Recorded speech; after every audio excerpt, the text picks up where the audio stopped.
This is the Lone Crater YouTube. We hope this video helps.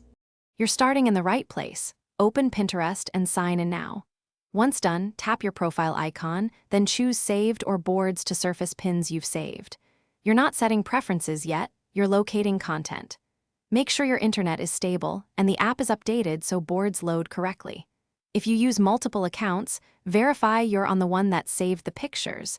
Switching accounts is a common step before you continue. Next, open the board that likely contains the images and scan the pins visually. Once inside, use the board's search bar to type keywords or labels that match the image. This filters results fast.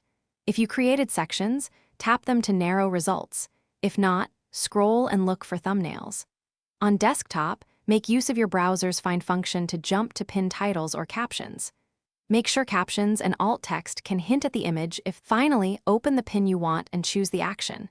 Use the three-dot menu to download the image, copy the link, or send it to another app. Once saved to your device, confirm it in your Photos app. If you need many images, repeat or batch share to email or cloud storage. If a pin is missing, make sure you're on the right account, check archived pins and hidden boards, and update or reinstall the app if loading fails. That usually fixes sync issues. Thanks for watching. Consider subscribing if we helped you.